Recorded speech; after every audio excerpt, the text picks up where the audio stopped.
I made $128,000 in net profit in just 1 month, and I'm gonna break down each deal step by step so you can do it too. I closed 5 deals in the month of September. So this first deal, the lead actually came in March of 2022, but I didn't close the deal until September of 2023. I found this lead by cold calling the unknown equity list off ListSource, and the owners had owned this home since it was built in 2010. It was a newer home in great condition, but it was just cosmetically outdated on the interior. So the seller was asking $190,000, and the house was worth $235,000 as is. I first offered $185,000, but eventually I came up to $190,000 to get the deal done. However, she was looking to move to an apartment, but the ones that she liked had a waiting list that was super long, so she wasn't able to sell yet as she didn't have a place to move.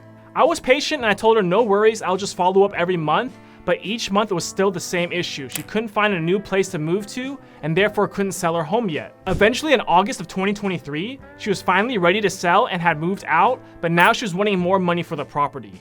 I eventually came up to $208,000, and my end buyer was a cash buyer that bought from me before, and I signed the contract to him for $220,000. I ended up paying $150 for the seller to have a mobile notary go to her house to do the signing and closing. So at closing, my net profit was $11,850. It took 1.5 years for this deal to go through, so follow-up and building rapport with the seller is super important, and make sure not to give up if a seller isn't ready to sell right away. So the second deal was my biggest deal of the month, and I found it by cold calling the tax delinquent list. The notes from the cold caller when they were pre-qualifying the seller made it sound like a light cosmetic renovation was needed, but when I walked the property, I realized it needed a full interior renovation. The seller originally wanted $100,000 for the home, but after walking the property, I knew I had to get it cheaper, and I finally negotiated and agreed with the seller to sell it for $80,000. So I turned the executed contract into the title company, but when we got the title commitment back, there was a lot more liens that he was not aware of that was on the property. He had an outstanding balance of $12,000 to the HOA and over $31,000 in delinquent property taxes. Honestly, if we waited a few more months, it probably would have been foreclosed on and sold at the county sheriff's sale. The same cash buyer that bought my previous deal also bought this deal as the home was very close to the previous home. After he walked the property, he offered me $167,000. This was such a big spread, I decided to do a double close on the property. What this means is I would technically purchase the property and immediately resell it to the end buyer at the same closing transaction. So instead of an assignment contract, I executed a regular purchase and sale agreement with the end buyer and having my LLC as the seller. So at the day of closing, the title company closed the end buyer first, and those funds passed through to close the first transaction between me and the seller to have 2 closings through the same funds. So at closing, I received a wire of $86,000, but I had some expenses on helping the seller move and find a new place to live, and that ran $8,000. So my net profit on this deal was actually $78,000. My next deal actually came in from a text message campaign that I was doing, and it was to the same unknown equity list. I just sent a simple text asking if the seller was interested in selling their home, and they responded and gave me some information on the property. They mentioned the AC was brand new, but the interior of the home needed some work. After looking at the property, I knew it was going to be a very tight deal as the seller wanted $90,000, but the home needed some repairs for it to be sold.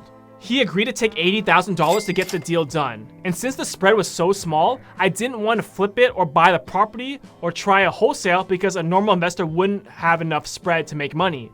So what I did instead was a novation deal. A novation essentially allows me to replace the contract between me and the seller with another contract, and I can do that by marketing the deal on the MLS to a retail buyer who would pay more than a normal investor that I would wholesale to. It sat for a little bit on the market, but I ended up getting an offer at $117,000. However, after the inspection was done, the buyer wanted some repairs made from the inspection report, and my realtor had to send her contractor out there, and the repairs ran $9,500. On top of that, realtor commissions and closing costs ran $15,500. So my net profit on this deal just ended up being just under $11,500.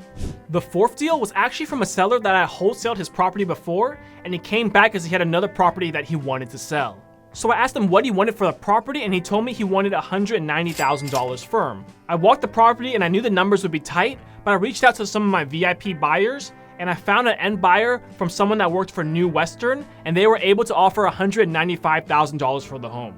It was a smooth wholesale transaction and a quick $5,000 assignment fee, but this time I also paid for the mobile notary for the seller, so take away $150 for my proceed. But the best part about this was I didn't have to spend a dime on marketing to make a quick, easy wholesale. My last deal of September was found from cold calling the probate list.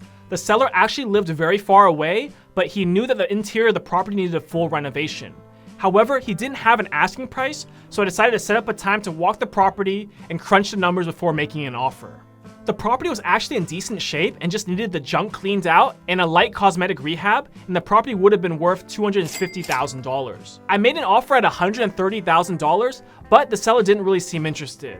After a few days, I decided to come up on my offer to $140,000. The seller agreed to that price and we went under contract. For this deal, how I found my end buyer was I looked at recently sold properties on the MLS in that neighborhood that were cash sales, and I called them up and asked if they wanted to buy another property in the same neighborhood.